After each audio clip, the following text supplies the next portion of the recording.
Women's Literary Tea highlights not just Women's History Month, but also a piece of Indianapolis history to commemorate the Bicentennial of Indianapolis. I'm Liz Ellis. I'm the Executive Director here of the Indianapolis Propylaeum. I'd like to welcome you all to our program today. A couple of housekeeping items so that everyone's able to hear, please mute your microphone. Also, to best view the program, if you click on the speaker view up in the right-hand corner, it'll pull the speaker into the main screen. Also, type any questions that you have in the chat feature at the bottom, and we'll get to as many of those as we can at the end of the program.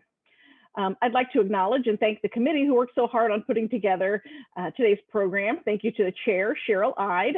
She's chaired this program for many years, so thank you so much. Also to Diane Tolliver for organizing the online auction, and as well to Monica Vodjanich. I'd like to thank our sponsors and donors as well. And they were on the screen earlier, and they'll be on the screen at the end. The Propylaeum was founded in 1888 by renowned suffragist and activist May Wright Sewell as a place where women and women's groups could meet and share ideas. We carry on that tradition today through our mission as the place that connects and celebrates women. Our mission focus is women's leadership, arts and culture, and historic preservation. As a nonprofit, we count on your support to provide engaging programming like today. Please take a look at our website, www.thepropylaeum.org, for all of our upcoming virtual events and to support the Propylaeum. We hope that you'll join us at the Propylaeum when we're all able to gather together again in person. And now I would like to introduce you to Dr. Wendy Gamber. Dr. Gamber is the chair of the Department of History at Indiana University in Bloomington. Her research centers on the social and cultural history of the United States, with particular attention to relationships between gender and economy. The female economy focused on the custom dressmaking and millinery trades, underscoring the gendered consequences of economic change, what was lost and what was gained as a 19th century female economy, largely controlled by women, gave way to a 20th century clothing industry largely controlled by men. The boarding house in 19th century America examined how the ubiquitous but much maligned boarding house helped to construct the very idea of home and the ways in which landladies and boarders negotiated powerful, if often illusory, dichotomies between home and market, public and private, love and money, boarding house and home. Her most recent book, The Notorious Mrs Clem, was selected as an editor's choice by the New York Times Book Review and represents Indiana in the New York Times Book Review's 50 States of True Crime. It analyzes the social, cultural, and political consequences of a murder that dominated public commentary in Indiana, and at times in much of the nation, from the late 1860s until the 1890s. At its center, it is a remarkable figure, Nancy E. Clem, by turns a barely literate farm girl, respectable urban housewife, ambitious mother, supposed originator of the Ponzi scheme, alleged and probably actual murderess, itinerant peddler of patent medicines, and self-described female physician. Gamber uses her story to illuminate the social history of capitalism, the political economy of 19th century marriage, shifting constructions of social class, and changing configuration of the urban space. Ladies and gentlemen, Dr. Wendy Gamber. Thank you so much for having me. I'm delighted to be with you virtually. I wish I could be with you in person. I want to thank Liz Ellis, and I also want to thank Cheryl Ide and the program committee for the kind invitation, and Lorianne Perez for setting this all up and making it possible. So I should begin by saying, as you probably already know, Nancy Clem is not a great role model for Women's History Month. I would not suggest you try to emulate her. And she's not especially appropriate for a literary tea, since like many 19th century Hoosiers, she was barely literate. However, I did discover a connection between Clem and the Propylaeum. Laura Ream, a pioneering female journalist from Indianapolis, covered Clem's trials, and Ream was a founding member of the Fortnightly Literary Club, which met at the Propylaeum.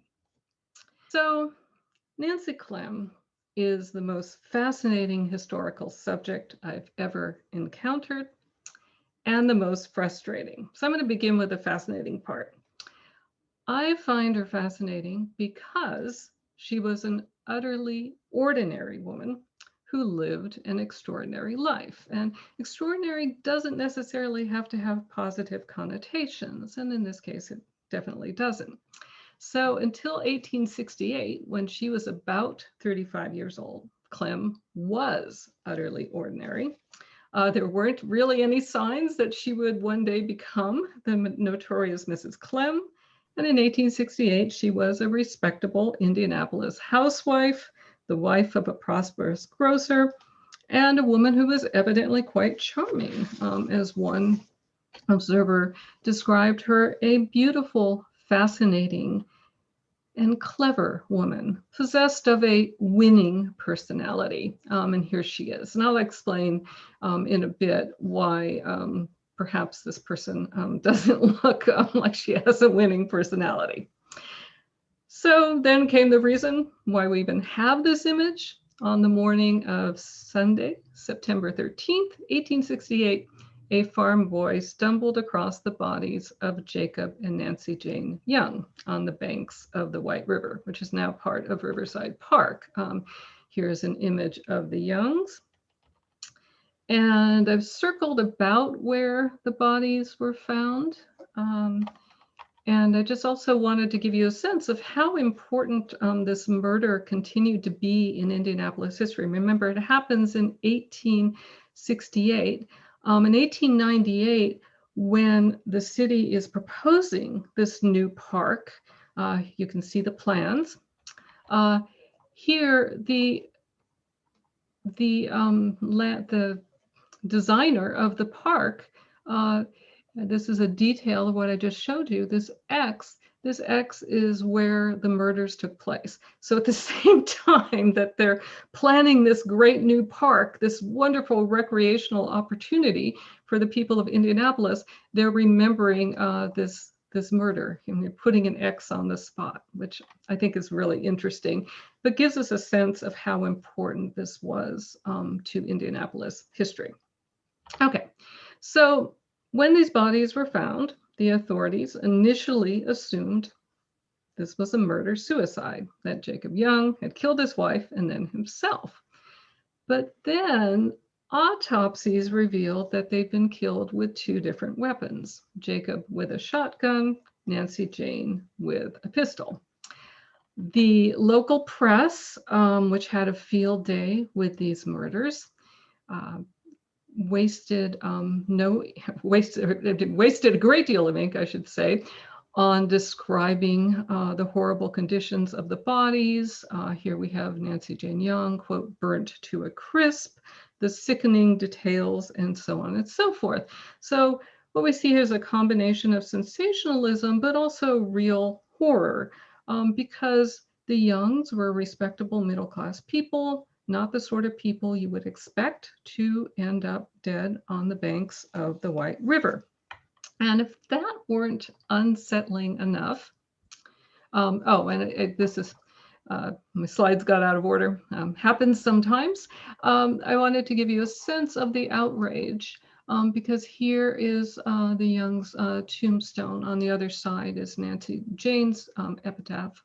And you can see that inscribed is murdered at Cold Spring. And to put that on somebody's gravestone, again, is an indication of how unusual this crime was and the outrage that it caused. Okay, so back to the crime scene. Investigators discovered a footprint, a woman's footprint that did not match Nancy Jane Young's shoes. The print of a, quote, neat little lady's gaiter, and gaiters were ankle boots. We probably all have gaiters. I like to call my ankle boots gaiters. And this too was surprising and outrageous. As the Indianapolis Journal put it, a woman in such a crime, who could she be? Well, Marion County authorities and prosecutors decided that this woman must have been Nancy Clem. The state charged that she had conspired with two accomplices, one of them her younger brother, to murder Jacob and Nancy Jane Young. And this is the cover of a crime pamphlet published about the incident called the Cold Spring Tragedy. And it shows the prosecution's sense of what happened, or version of what happened. So here is Nancy Clem's brother, Silas Hartman, shooting Jacob Young, who had was bending over picking up fossil shells for Nancy Jane, who was going to use them to make parlor ornaments. And here is Nancy Clem. And unfortunately, there are lots of Nancys. There are also lots of Williams in this story. It gets confusing, but here is Nancy Clem shooting Nancy Jane Young, supposedly, with the pistol. So that's the prosecution's version of this story. And it was also quite startling, and people were quite outraged that a woman had supposedly committed this crime. The Louisville Courier Journal, for example, described Clem as, quote, the wickedest and most irresponsible woman in the world. Speaking during Clem's trial in December 1868, prosecuting attorney John T. Dye agreed. He said, "Is there any more such women? For the honor of the sex and for the credit of our city and of humanity, God forbid that there should be one other such woman on the continent."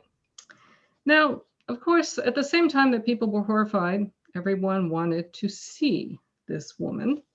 And throughout Clem's 3-week trial, the courthouse was jam-packed with spectators. And in fact, some people actually feared that the courthouse might collapse under their weight because the criminal court was on the 2nd floor. Those spectators who managed to gain entrance, and every day there was a big crowd, and I have accounts of people climbing in through windows to get in.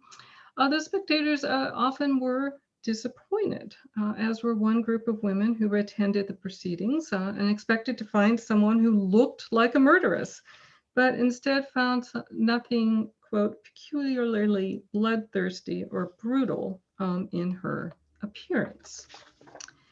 And I should say that this engraving was made a year afterward, at a time when people had decided that Klim should look like a murderess.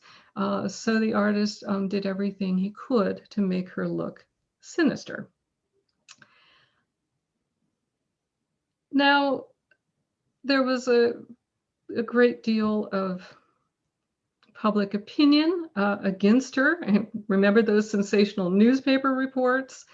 Local gossip as well had convinced many Indianapolis residents of Clem's guilt. But again, those who actually saw her were kind of puzzled because it was difficult for them to imagine that a calm and collected, tastefully clad middle-class defendant was the mastermind behind a murder plot. It was even harder to imagine her putting a pistol to Nancy Jane Young's head and pulling the trigger. So this was the problem that prosecutors confronted. And here are, here's the prosecution team. I could not find an earlier image of John Duncan. This is a caricature of him in 1904. This is John T. Dye, a very bad newspaper image from his obituary in 1913. William Pinckney Fishback in the 1890s. Benjamin Harrison in 1865. But these were all, except for Duncan, which I'll explain in a minute, all at the time, prominent attorneys. Benjamin Harrison in Clem's first trial did not play much of a role, but he actually was her neighbor, and he would later become quite prominent in prosecuting her. So when people ask me, like, who cares about this woman? Why does it matter? I say, well, it has presidential implications because prosecuting Nancy Clem helped Benjamin Harrison make his name. Okay. So the prosecution had this problem. There's this respectable looking woman, doesn't look like a murderess. How are they going to prove that she committed this dastardly crime. And to make matters worse, virtually all of the evidence against Clem was circumstantial. Now, true, she and Jacob Young had engaged in a series of mysterious and fraudulent business transactions, probably amounting to what we would today call a Ponzi scheme. True, witnesses saw a woman who looked like Mrs. Clem riding in the Young's carriage on the day of the murder, but they refused to say for certain that she was Clem. 16-year-old John P. Wiley, for instance, thought, quote, "She filled the bill, but don't know that I can be positive, sure, and certain." True, Clem wore number 3 gaiters, the same size as the shoe that left behind the incriminating footprint at the scene of the crime, but so did thousands of other Indianapolis women. True, Clem had told the grand jury that she had been home the afternoon of the murders, a statement that was patently false. And true, she had instructed her sister-in-law and niece to swear the same. She had even threatened her sister-in-law with bodily harm if she did not do so. Still, that didn't prove she had been at Cold Spring. To the contrary, witnesses testified to seeing her in downtown Indianapolis, at the post office, and in the hosiery section of the New York store about the time the killings took place. Indeed, the evidence furnished by the 101 witnesses called by the state and the 54 by the defense was contradictory and confusing. This was especially so when it came to testimony concerning Clem and Young's convoluted business dealings, which had involved many people besides themselves. So, legal scholars note that when circumstantial evidence predominates, questions of guilt or innocence often boil down to character. Was a woman such as Mrs. Clem capable of murder? On the surface, it seems she was not, because 19th century Americans expected murderesses to be at least slightly disreputable, in part because they typically killed faithless lovers. Clem was a respectable married woman. Her husband, Frank, sat by her side throughout her trial, silently testifying to his faith in her innocence. As one of her attorneys put it, nothing whatever could be produced against her virtue. That's not to say prosecutors didn't try to suggest that something might be produced against Clem's virtue. John Dye did his best. He said, "Mrs. Clem goes to Mr. Young's house at night. No other woman visited Young in that clandestine way." But trial testimony had shown that Clem's sister-in-law and Young's wife had been present whenever the two business partners met. Many of these meetings, alas, took place in the daylight hours too. Thus, there was no evidence of an extramarital affair or that romantic entanglements furnished a motive for murder. The case had everything to do with money and nothing to do with sex. And in fact, nobody knew this better than John Dye. If the prosecution's theory was correct, Clem plotted Jacob Young's death for one of two reasons. He may have threatened to tell her clueless husband about her shady business deals if she didn't pay him back the money she owed him, or she simply wanted to get her hands on a large sum of money, by some accounts as much as $21,000, which would be about $400,000 today, that he carried with him to Cold Spring, where the murders took place. And if I have one piece of advice to give to anyone, one moral that this story tells us, don't carry around $400,000 worth of cash with you. Okay, so arguments based on illicit sex wouldn't work. So prosecutors needed to find another way to show that Clem was the kind of person who killed in cold blood. She was greedy, they claimed, not selfless as selfless as women were supposed to be. She had a calculating disposition, and she was a woman of business. The trial, in fact, served as a kind of referendum on women's business, especially business conducted by married women. And in fact, prosecuting attorneys came close to saying that Klim's entrepreneurial savvy made her capable of plotting and executing a brutal murder. So Dye's opening statement, for example, described her as possessing, quote, more than ordinary executive ability. His closing argument called her a woman of brain and power, which sounds to us like a compliment, but it wasn't intended that way. And Dye insisted Klim was self-reliant.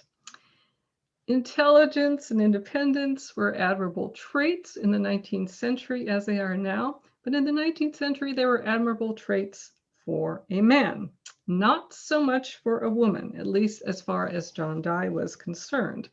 A self-reliant woman, he said, was a God-defiant woman. And a God-defiant woman, according to his chain of dubious logic, was capable of terrible crimes.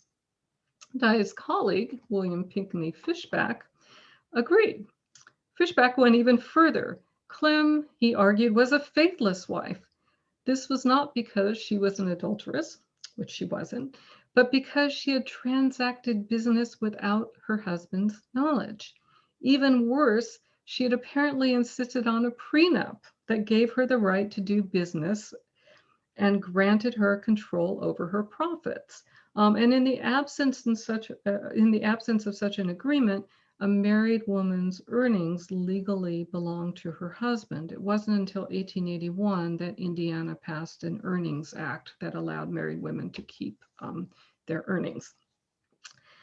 So for Fishback, the prenuptial contract demonstrated that Klim, quote, was well qualified to act a part in this tragedy, that is, to commit murder.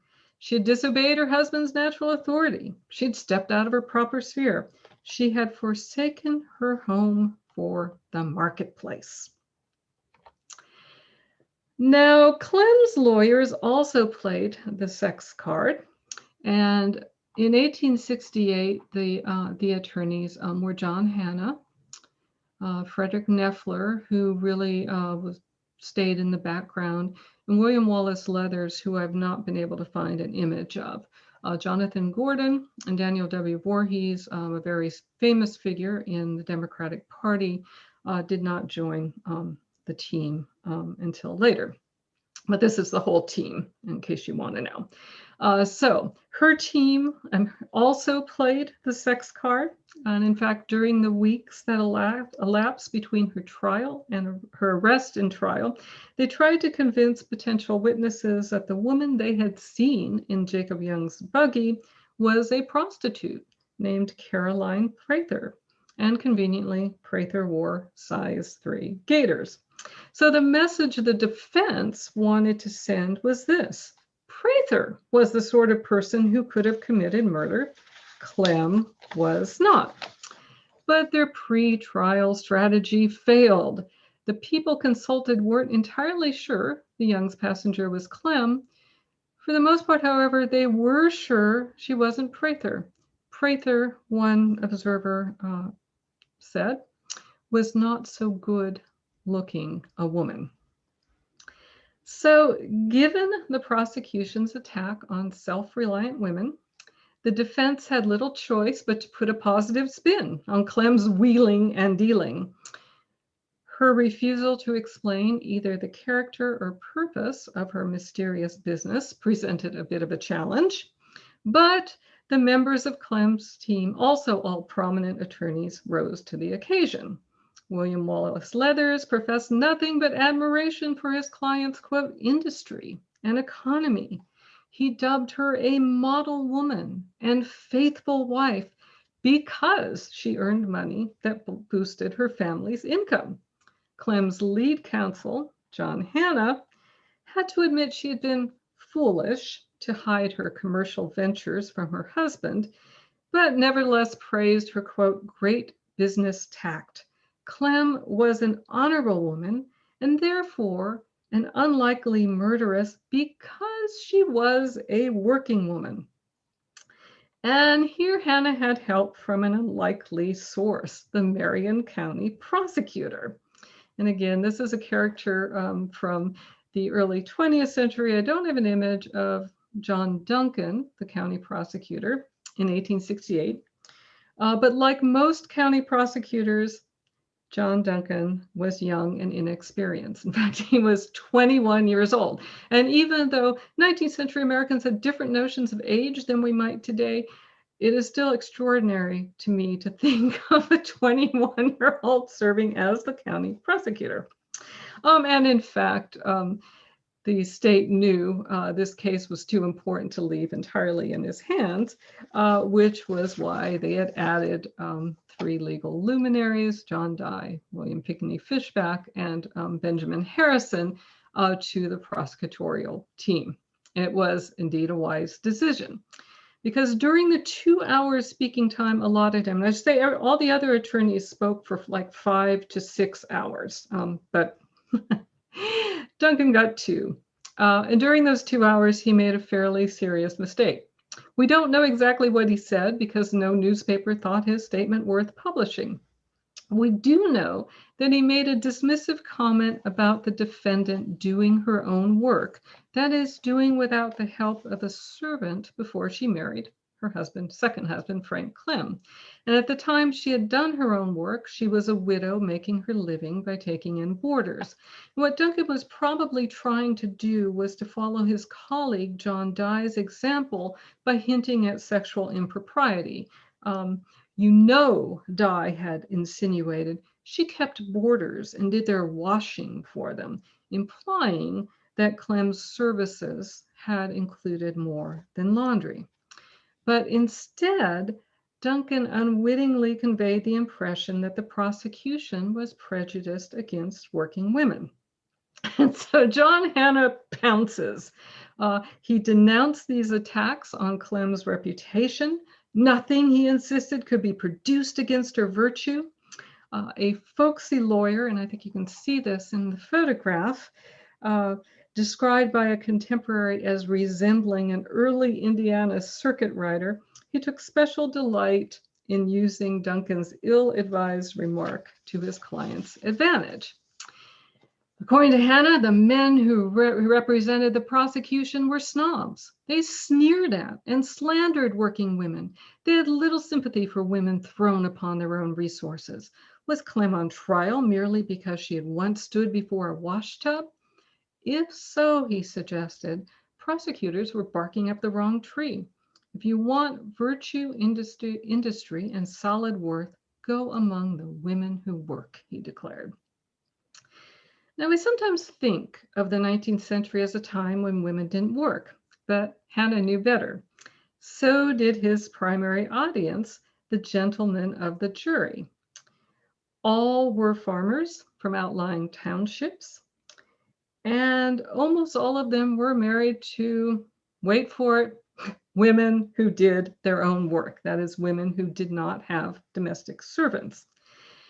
Refined city dwellers, men like John Duncan, William Fishback, may have imagined their wives as ladies of leisure. Even they were wrong, because even women lucky enough to employ servants did their share of housework without the benefit of vacuum cleaners, washing machines, or microwave ovens.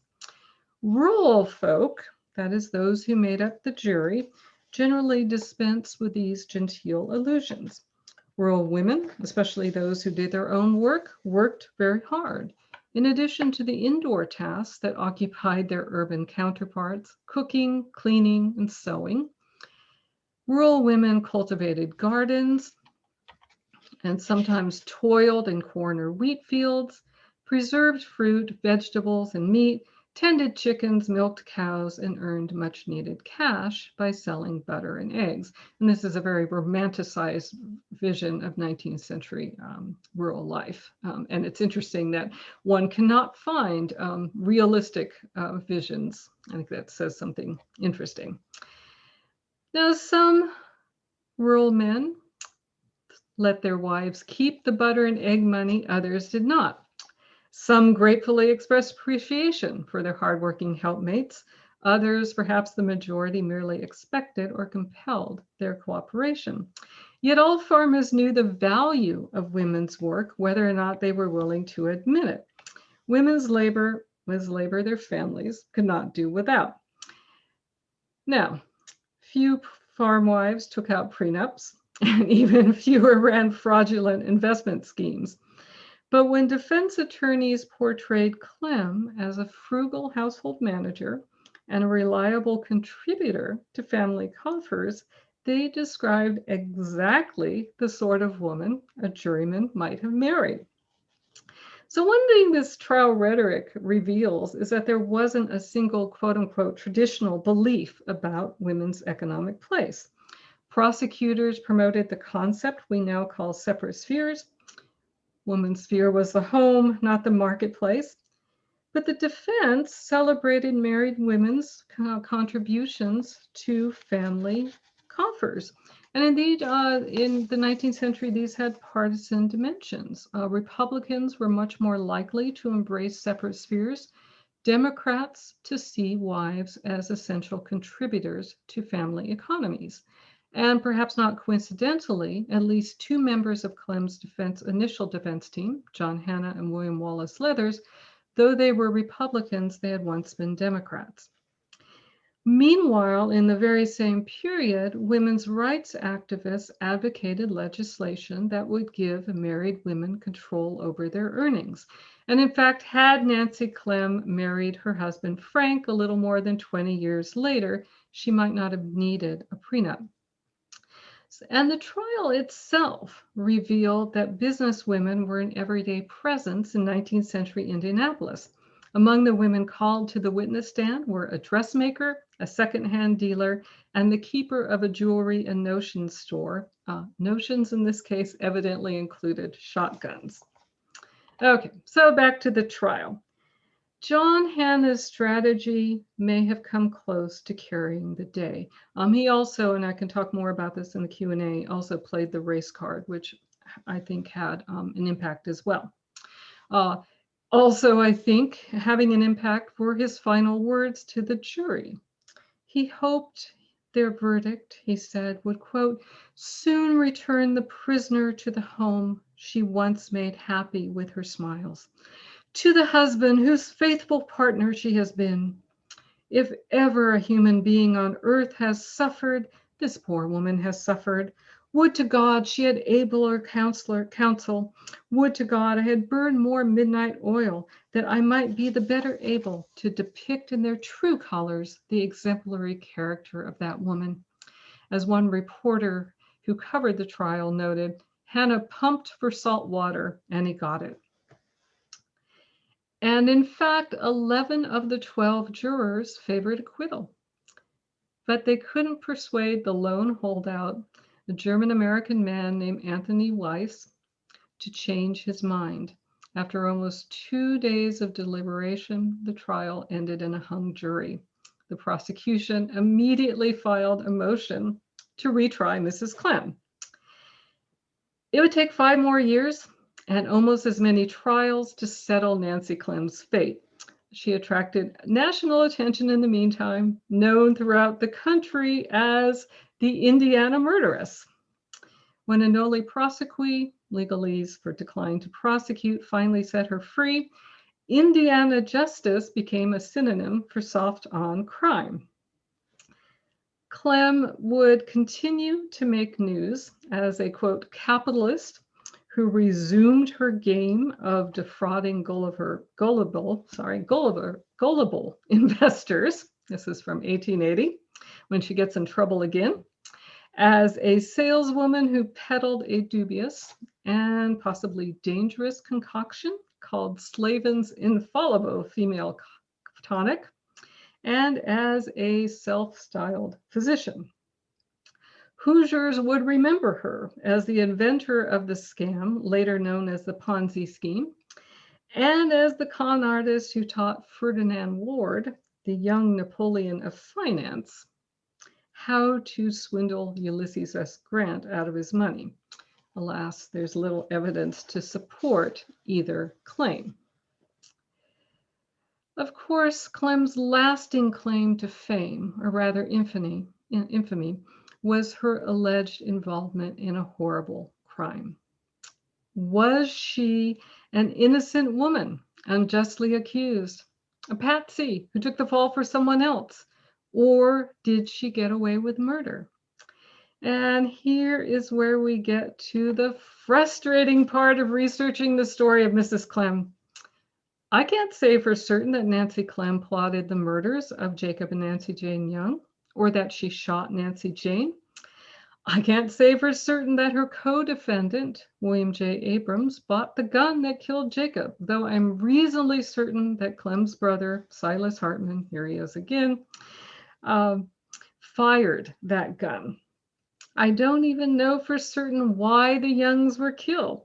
And this after reading thousands of pages of trial testimony and nearly 2,000 newspaper articles. As Clem's attorney, John Hanna, put it, you are asked to guess. Even more frustrating and ultimately, I think, more fascinating is the mystery of Clem herself. She died in 1897, 30 years after the murder, without revealing anything about her involvement in the murders. She died, as one newspaper account put it, with her lips sealed. And here is her gravestone, which says simply, Mother. So why did she risk her respectability, her marriage, and ultimately her life by participating in the 19th century equivalent of a Ponzi scheme? What made her tick? Would I understand her better if the crime she allegedly committed took place today? Would being able to see her on television, hear her being interviewed, listening to what her friends and neighbors thought about her make her less mysterious? Maybe, maybe not. So I'd like to conclude with the words of Scott Sandage, a marvelous historian at Carnegie Mellon University, who wrote a blurb for my book. And I wish I'd thought of this idea myself, but I didn't, so I'm going to give him credit for it. And so this is what Scott has to say. History is ultimately the record of what we just don't know. Thank you very much. Thank you so much, Dr. Gamber. We do have some questions that have come in, and I had some questions beforehand as well. You and I were talking before the program started. How long did it take you to do the research for this? Well, an awfully long time. I was telling Liz, I started this project in the mid-90s, wrote an essay about it, turned to another project, and then came back in the aughts, I guess around 2006. And by then the digital revolution had happened, so I could find out so many more things that I otherwise wouldn't have known. So I guess that makes it at least 10 years, probably more. Okay, so here's a question directly about Mrs. Clem. Do you think she was a sociopath? No, I mean, I guess I'm not sure that I have the expertise to to define sociopath. I think she got herself into a predicament, probably that there was money, and she was this scheme was very, very complicated. And this was one reason also why I think the prosecutors failed the first time, because they made the mistake of presenting the business dealings last, and everybody was very confused, and I'm still confused. But she owed people money, and I think she got herself into a situation where she needed to pay them back. And if she truly was the perpetratress, she did it because she didn't know what else to do. And I'm not trying to defend her and say, oh, poor Nancy, but I don't think she wasn't a serial killer. I think she saw this as the way out of her problem. Okay. Do you think Mrs. Clem, her brother, or Bill Abrams were really involved in the murders? Bill Abrams is interesting. So all these people were really good friends. They were all originally from Pike Township, which was then a rural area. Their families, except for Young, were quote unquote pioneers. And of course, this was land that belonged to the Delaware and Potawatomi, Miami people, but they were as 19th century Hoosiers would have seen it. They were pioneers. They were and they all came to Indianapolis. But they were good friends. That's one reason why the story is so sad. So Abrams probably bought the gun that killed Jacob Young. Whether he knew what that gun was used for is unclear. One might ask questions. It's not like, going to the store and picking up a quart of milk when somebody says, "Hey, would you go buy me a gun?" I think Silas Hartman, who killed himself in prison rather than face trial, probably did shoot Jacob Young. Whether or not Nancy Clem pulled the trigger is unclear. There also was a cousin named Cravens Hartman who was supposedly in town. It's not clear if he ever was in town visiting, but that was part of the story.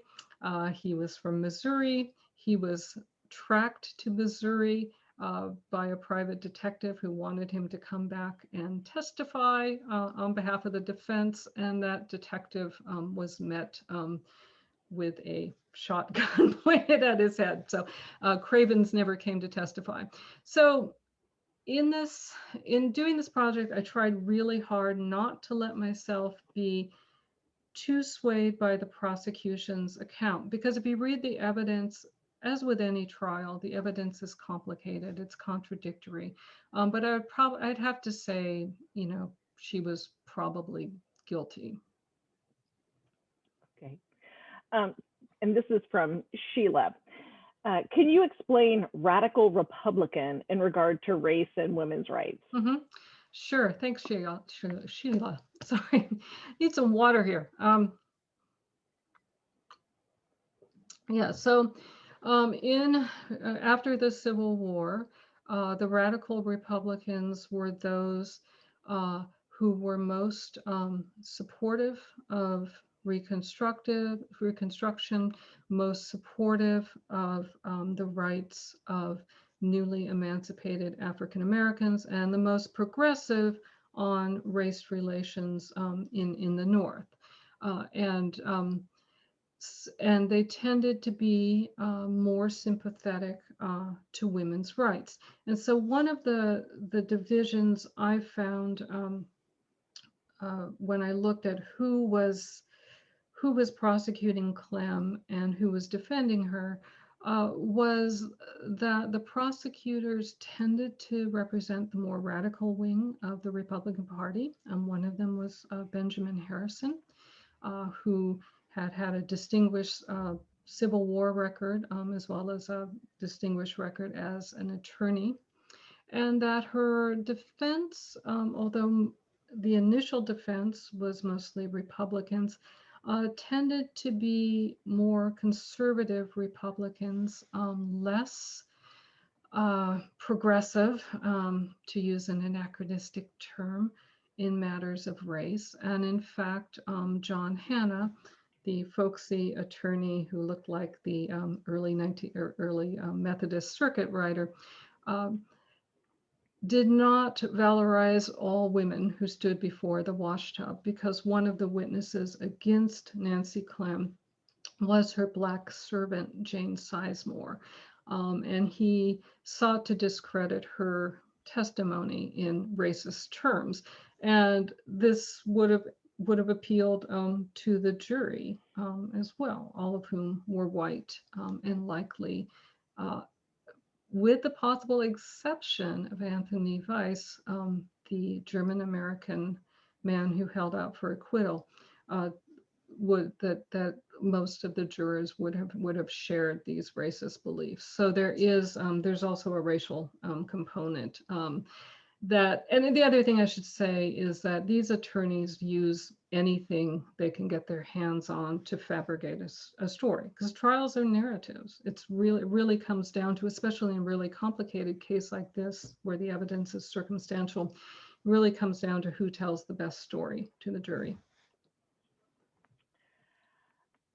Okay, a question from Cynthia.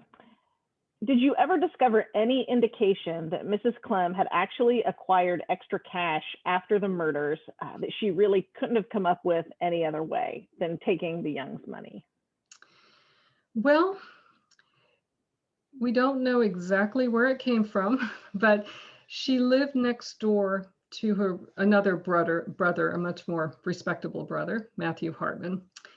And she hid a huge wad of cash that bears a suspicious resemblance in terms of its amount to the amount that Jacob Young was carrying with him on the day of his murder.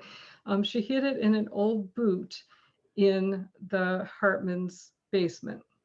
And in fact, this is how they discovered Nancy Clem was a suspect, because the first person to get arrested was William J. Abrams, the man who bought the gun, because the chief of police had gone just the week before to the same pawn shop looking for a shotgun for his son.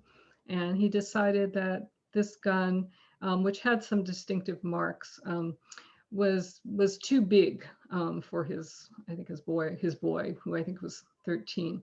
And so the gun was, the pistol was never found. It's probably at the bottom of the White River, or it's somewhere in Missouri.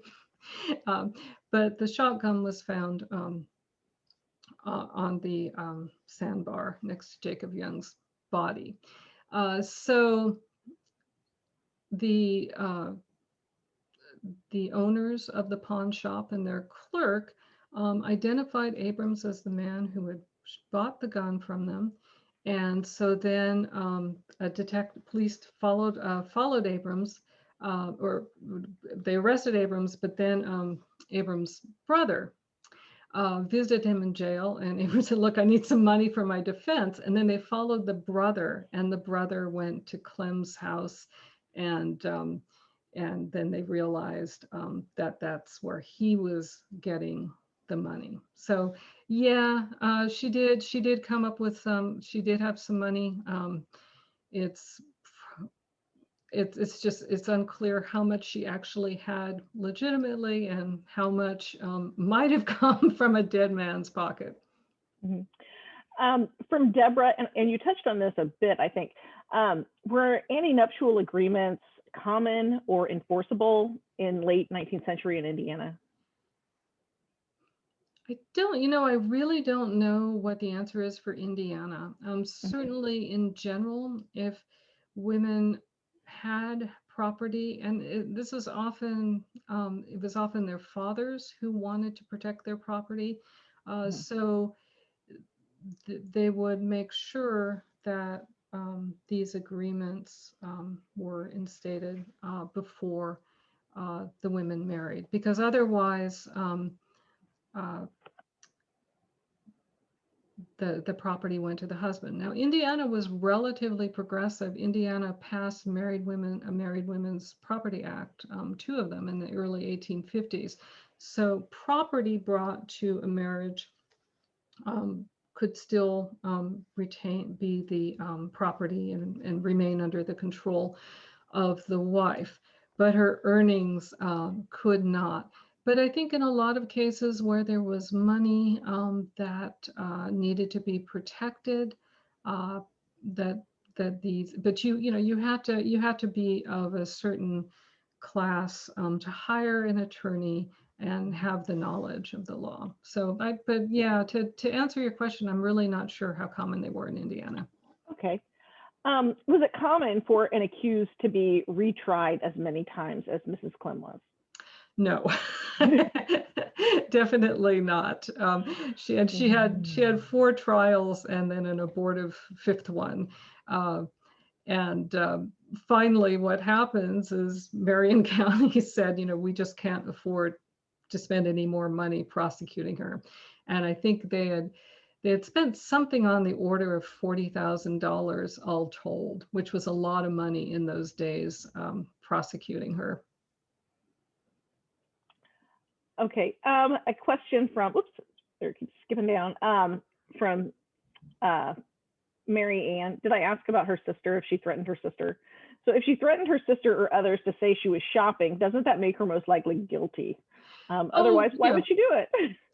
Yeah, and it was actually her sister-in-law, not her sister. But Okay. yeah, I mean, there are all kinds of things that point to her guilt. And I'm just being cautious because the evidence is circumstantial, and clearly she was involved, and clearly her business wasn't on the up and up, and neither were the Youngs or William J. Abrams, who were all involved in this scheme. And there were people, very prominent people involved, who were